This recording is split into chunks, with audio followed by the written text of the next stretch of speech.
Lepas ini Anwar Ibrahim tak ada, masuk penjara ke, dia retire ke, meninggal dunia ke, whatever.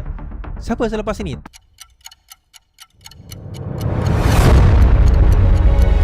Katakanlah seorang budak Melayu curi kat kedai Cina. Tuan-tuan percayalah, yang percaya apa yang Sanusi kata ni akan kata Melayu tu betul. Apa salahnya kita mencuri di kedai Cina? Kerana Cina tu kafir, kita orang Islam, boleh kita mencuri di kedai dia. You see? Bagi tuan-tuan dan puan-puan yang rasional ni okey lah. Tak, akan ada orang, bukan akan ada, pernah saya dengar orang kata macam tu, tuan-tuan. Tuan-tuan ingat tak? Peristiwa budak Melayu kena pukul dekat Loyat dulu sebab mencuri. Saya dengar the same argument. Tak apalah budak tu, at least dia Islam, dia Melayu, dia curi pun kat kedai Cina. So kita mendidik bangsa kita jadi apa, tuan-tuan? Kita nak harapkan orang Melayu ni maju, tapi akhirnya itulah pendidikan politik, pemikiran yang diajar oleh parti-parti politik, dan itu level paling rendah. Dia takkan jadi orang macam kita ni yang menonton, tuan-tuan dan puan-puan macam saya ni lah kan. Saya bukan nak kata PAS ataupun UMNO tu teruk. Parti politik is parti politik. Orang yang bercakap begitu. So adakah kita tidak wajar mempertahankan Melayu Islam, tuan-tuan? Percayalah. Melayu, Islam, Cina, India, Kristian, Buddha, sebagainya, semua dipertahankan oleh perlembagaan kita. Semua agama, semua bangsa, selagi mana dia duduk dalam negara kita, sepatutnya selamat. Sebagai satu bangsa, sebagai satu negara, di dalam negara kita. That's what's supposed to be. Tetapi orang-orang macam ni lah yang menimbulkan kekacauan. Lepas tu pelik, kenapa orang Melayu duk gaduh dengan orang Cina? Kenapa orang Cina duk maki orang Melayu? Kenapa orang di India tak percaya dengan orang Cina? Kenapa orang India duk maki orang Melayu? Lepas tu duk tanya soalan itu. Tak, dari depan mata engkau lah punca dia. Kenapa kau tanya soalan tersebut? Dan yang bestnya, tuan-tuan, ini yang bestnya. Orang Melayu kita bila bab tu, bukan main. Bukan main hebat bercerita. Bukan main hebat menceritakan tentang keperluan kita membela bangsa Melayu dan sebagainya. Kita perlu mempertahankan bangsa kita. Tapi tuan-tuan, when it comes kepada kepada keperluan yang sebenar, dalam membela tabung haji, kan, di mana suara Sanusi masa tu? Di mana suara orang PAS?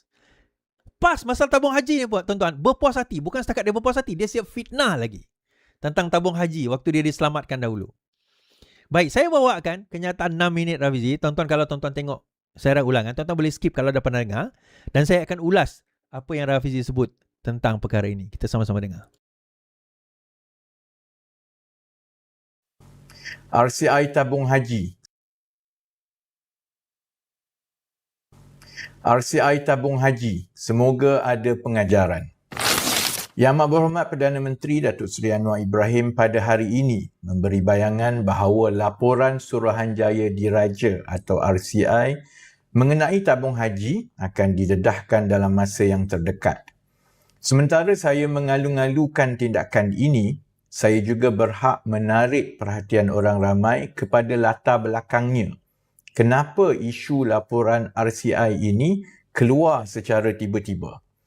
Saya timbulkan perkara ini dalam satu ceramah semasa pilihan raya negeri Johor lebih kurang 2 minggu yang lepas untuk memberi pemahaman kepada orang ramai bagaimana kompromi politik akhirnya akan memakan diri jika kompromi itu bertentangan dengan kepentingan awam. Bila bentuk kerajaan awal lewat tahun 2022, antara perkara pertama yang saya lalui di kabinet ialah pembentangan laporan Suruhanjaya Diraja mengenai tabung haji. Global. Pengurusi dia Tun Rauf, bekas Ketua Hakim Negara. Dalam kabinet tu saya baca satu-satu kan. Saya adalah orang yang paling gembira kalau laporan itu didedahkan kepada orang ramai. Sebab semua yang saya cakap tu ada kat dalam tu.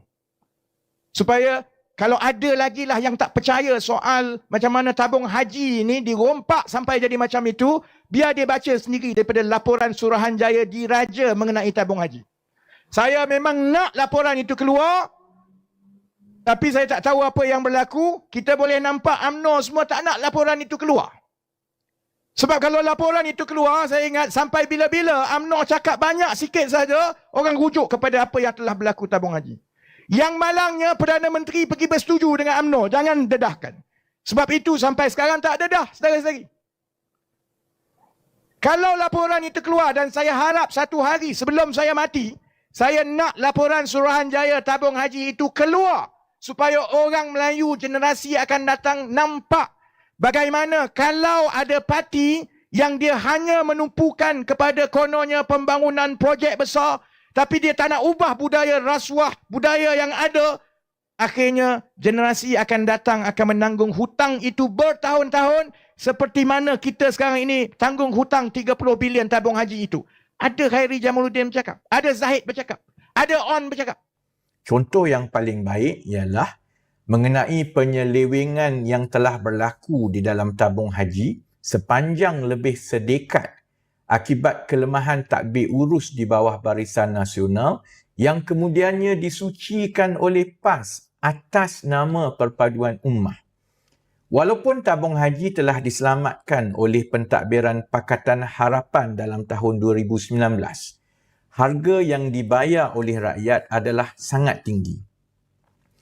Ia melibatkan puluhan bilion duit cukai rakyat untuk menanggung kerugian dari pelaburan-pelaburan tabung haji selama lebih sedekat. Tabung haji juga akan mengambil masa berdekad lagi untuk kukuh semula. Sementara hutang yang berpuluh bilion itu perlu ditanggung oleh rakyat sekurang-kurangnya sedekat lagi. Semasa kerajaan perpaduan yang ada ini dibentuk, antara keputusan paling awal yang perlu dibuat ialah untuk mendedahkan laporan RCI tabung haji kepada orang ramai, iaitu sekitar awal tahun 2023. Apabila sesuatu Suruhanjaya diraja dibuat, hasil siasatan sepatutnya memang kena dedahkan kepada orang ramai, kerana hanya isu-isu nasional yang melibatkan kepentingan awam sahaja yang disiasat oleh sebuah Suruhanjaya diraja.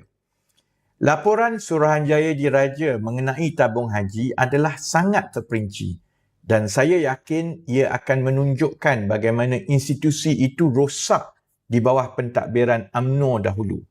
Ia juga membantu rakyat menghadam bagaimana sepak terajang politik melalui tindakan suci mensucikan terutamanya oleh PAS membawa kepada kekeliruan di kalangan rakyat mengenai apa sebenarnya yang telah terjadi di tabung haji. Sepatutnya laporan RCI tabung haji itu didedahkan seawal 2023 lagi apabila laporan itu mula-mula siap dan dibawa kepada Kabinet. Tetapi pada ketika itu, Datuk Seri Anwar sangat berhati-hati untuk menjaga hati UMNO. Maka keputusan dibuat untuk menanam laporan itu. Hanya setelah saya bersuara untuk kesekalian kalinya dan kali ini bersuara dari luar sebagai pengkritik, barulah dengan cepat keputusan hendak dibuat untuk mendedahkan laporan RCI tabung haji kepada orang ramai.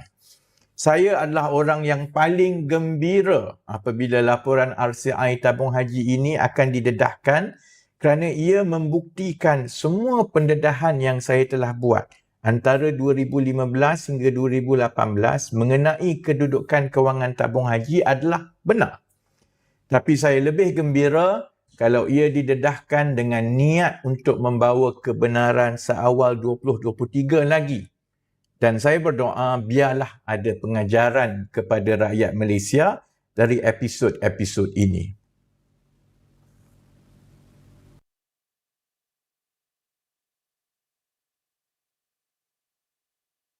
Kalau kita tengok tadi tuan-tuan, biarlah ada pengajaran kepada rakyat Malaysia untuk episod-episod ini, dia kata. Dan pendedahan video seterusnya memang ada secara detail Rafizi bagi. Dan kita kena tahu bahawa bila menyentuh tentang perkara ini, tentang tabung haji, perkara ini dibentangkan di Kabinet pada 2023 awalnya secara detail. Dan Rafizi pun dengar pada waktu itu secara detail. Dan dia tak boleh dedahkan. Ada orang tanya semalam, kenapa dia tak dedahkan? Dia tak boleh sebab RCI ni mesti dinyah klasifikasikan kepada umum dahulu. Kalau dia buat, dia masuk di bawah Akta OSA tau, Official Security Act. Tapi apa yang berlaku adalah soalan paling utama, kenapa dia tak dedahkan? Kenapa tidak didedahkan? I think Rafizi dah sebut tadi di dalam podcast live beliau kan. e-fishery dan sebagainya. Tapi yang paling utama sebenarnya berkenaan dengan isu tabung haji itu sendiri tidak didedahkan kerana Anwar Ibrahim merasakan keperluan untuk menjaga hati orang UMNO. So saya rasa itu perkataan Rafizi ni terlalu baik bila dia guna menjaga hati orang UMNO. Saya letak perkataan sebagai bargaining chip Anwar Ibrahim kepada UMNO. Kalau kau bising, kau tarik sokongan, aku ada ni RCI untuk aku dedahkan. So baik kau diam. Tapi siapa bezanya sekarang? Kenapa tiba-tiba Anwar Ibrahim nak kena dedah? Perasan semalam dan hari ini Anwar Ibrahim kata, saya memerlukan keputusan atau kebenaran daripada kabinet terlebih dahulu. Rupanya 2023 dia dah bentang dengan kabinet. Dah setuju untuk didedahkan tapi disembunyikan, ditanam. Sekarang ini tiba-tiba tak ada, kita minta kebenaran untuk kabinet, kita tengok Rabu depan. Rabu depan tuan-tuan, maksudnya Rabu ni kot, this coming Rabu. Convenient sangat Kenapa convenient sangat? Oh, sebab dia kata convenient nak pilihan raya. Tiba-tiba Rabu ni keluar tuan-tuan. Dengan harapan geng-geng ceplos bolehlah pick up isu ni, kemudian mainlah isu ni di pilihan raya Negeri Sembilan. Okeylah, Anwar Ibrahim nak tunggang isu tu, lantaklah. Yang penting dia dedahkan. But kita nak cerita dekat sini, kenapa alasan Anwar yang tidak logik. Dia kata, kenapa saya tak dedahkan? Dia kata, kalau terbit laporan RCI 3 tahun lalu, rakyat hilang keyakinan pada tabung haji. Macam Hadi Awang tadi kan. Itu hanya kecil saja. Yalah, orang politik kan. Dia buatlah cipta alasan. Padahal kita tahu dua-dua alasan ni tak logik. Laporan Suruhanjaya berkaitan tabung haji tidak diterbitkan 3 tahun lepas kerana kerajaan mau mengelakkan rakyat daripada hilang keyakinan terhadap agensi berkenaan. Soalan kita, kalau didedahkan sekarang, adakah rakyat tidak hilang keyakinan tentang agensi berkenaan? Apa beza dia dedah 3 tahun lepas dengan dia dedah sekarang? Apa bezanya? Sebab benda yang dia nak dedahkan 3 tahun lepas dengan benda yang nak dedahkan sekarang itu benda yang sama. Melainkan kalau tiba-tiba RCI yang dia nak dedahkan Rabu depan ni, kalau jadi, adalah RCI yang dia dah ubah macam mana dia ubah keputusan pemilihan parti tempoh hari. Itu soalan kita tak. Kalau dia kata kita takut nanti rakyat takkan melabur dalam tabung haji kerana hilang keyakinan terhadap tabung haji kalau kita dedahkan 3 tahun lepas. Soalan itu soalan saya tadi. Kalau dia dedah sekarang, apa beza dia? Oh, sekarang ni orang dah ada. Tak tuan-tuan, sekarang ni korang yakin ke yang sekarang ini, number one, tidak ada reaksi bagaimana yang Anwar anggap bahawa akan ada tarik duit daripada deposit dan sebagainya? Are you sure that will not happen? Tidak akan berlaku sekarang? Are you sure benda tu akan berlaku 3 tahun lepas kalau didedahkan 3 tahun lepas? Atau sebenarnya ini hanyalah modal politik? 3 tahun lepas kita tak nak dedah sebab tak nak UMNO nanti melompat. Sekarang kita nak dedah kerana kita nak UMNO diambil tindakan. Ini ugutan tuan-tuan. Even kalau dia dedah sekalipun kan. Katalah dia dedahkan. Okay, saya akan baca, saya akan ulas dan sebagainya. Dah dedah, adakah tindakan akan diambil terhadap UMNO Barisan Nasional? Siapa-siapalah nama nanti yang disebutlah. Hari ini Ashraf Wajidi nak saman orang yang sebut nama dia kerana terlibat dengan skandal tabung haji. Bagi saya tak payah kita nak sebut nama siapa-siapa dulu. Kita biar RCI itu menyebut nama itu sendiri. Baru kita sebut. Kalau dia nak saman kita tak boleh kerana dah ada RCI tersebut. Buat masa ni tak payah nak sebut nama siapa-siapa lah. Tapi poinnya adalah bila dia didedahkan, kalaupun didedahkan, dia nak ambil tindakan ke? Kenapa? Tuan-tuan ingat tak RCI Batu Putih terhadap Tun Mahathir? Macam mana kita kehilangan Batu Putih? Apa Anwar kata sewaktu RCI itu? Dan RCI itu mencadangkan supaya Mahathir diambil tindakan. Anwar kata apa? Janganlah kita ambil tindakan, dia dah tua. Apa jaminan sekarang ini benda yang sama tidak akan berlaku kepada UMNO? Benda yang sama tidak berlaku dalam kes tabung haji ni. Apa jaminan kita? What's the guarantee? Tak ada guarantee tersebut tuan-tuan. Sebab itu saya kata convenient enough benda ni didedahkan sekarang right before Negeri Sembilan election. Now timbul satu persoalan besar. Ini antara sebab 30 bilion sebab kenapa UMNO Barisan Nasional kena berkuasa. UMNO Barisan Nasional kena jadi kerajaan. Kerana rentetan daripada pendedahan ini memang akan ada skandal-skandal dan memang akan ada terdedah nama-nama yang wajib dan akan disiasat. Now imagine, katakanlah rundingan langkah Bangkok sekarang ini, dia ada langkah Bangkok yang Zahid kata dia tak tahu, tapi memang ada, dan dia ada RCI. Dua-dua ada kad. Dia ada trump card masing-masing. Anwar dia ada RCI. Geng tu dia ada langkah Bangkok. Apa langkah Bangkok boleh buat, tuan-tuan? Kalau pun tak langkah Bangkok lah, langkah lurus ke apa kan. Apa benda mereka boleh buat? Tiba-tiba kehilangan kepercayaan GPS, JRS, Barisan Nasional terhadap Anwar Ibrahim. Peletakan jawatan ahli-ahli parlimen, PKR. Anwar akan kehilangan majoriti, kena bubar parlimen secepat mungkin. Pilihan raya akan berlaku, dan the moment pilihan raya itu berlaku, tuan-tuan, yang menariknya adalah Anwar akan kalah. Anwar Ibrahim akan kalah, dia tidak akan berjaya membentuk kerajaan. Now, instead of siasatan terhadap RCI ini sebagai, dia akan tutup, dia akan tanam, dia akan mula siasat Anwar Ibrahim. Dia akan mula siasat corporate mafia. Dia akan mula siasat Azam Baki. Azam Baki pula, dia tak nak being a very good sport. Azam Baki ni, mungkinlah satu hari nanti bak kata Rafizi kan, dah bertukar kerajaan, setia aku akan berubah. Baiklah, inilah dokumen-dokumen berkenaan dengan Anwar Ibrahim, pemerintahan dia. Saya simpan sebenarnya benda ni kerana saya takut. Contoh. Tuan-tuan tahu Ayub Khan dah pencen baru ni kan? Tuan-tuan dengar tak ceramah ucapan terakhir dia? Cari. Penuh sinis, tuan-tuan. Dan Salam Madani, nak sebut Salam Madani ke ni? Ni mana Datuk Farhan? Nanti Datuk Farhan tengok saya tak sebut Salam Madani, ingat saya orang PAS pula. Ni saya sebut Salam Madani ni. Dengan penuh sindiran. Bukan saya nak salahkan Datuk Ayub Khan tu. Kenapa dia berkata demikian, tuan-tuan? Lepas ini, yang akan melepaskan diri adalah Farhaj. Dia akan melepaskan diri. Dia akan, yalah. Kan, korporat mafia ni dia akan melepaskan diri, dia akan cari tuan baru. Tapi soalan saya, Anwar Ibrahim boleh lepas diri ke? Saya dah kata tempoh hari, Rafizi dah kata, kita takut, kita risau je. Anwar Ibrahim masuk penjara sekali lagi sebab Farhaj. Kita risau tu je. Lepas ini, kerana dendam yang Anwar dah buat kerana RCI dan sebagainya itu, dia dah tak ingat dia dah bebaskan Zahid, dia dah bebaskan Ismail Sabri 170 tahun, dia tak ingat dah tu semua. Dia akan cari jalan juga memastikan Anwar akan masuk penjara. Lepas itu PKR ada apa, tuan-tuan? Lepas Anwar Ibrahim, PKR ada apa? Lepas PAS pun sama, lepas Hadi Awang, PAS ada apa? Now imagine this lah. Ini kepada penyokong Datuk Seri Anwar Ibrahim. Lepas ini Anwar Ibrahim tak ada, masuk penjara ke, dia retire ke, meninggal dunia ke, whatever. Siapa selepas ini? Tulis komen. Jangan yang bukan orang PKR komen. Ini orang PKR, siapa? Kau orang Saifuddin. Good luck lah. Kalau kau kenal Saifuddin, aku boleh kata good luck lah. Kalau siapa pernah kerja dengan Saifuddin, dia tahulah. Nurul Izzah, lagi good luck kau orang. Saifuddin tu lagi elok tau.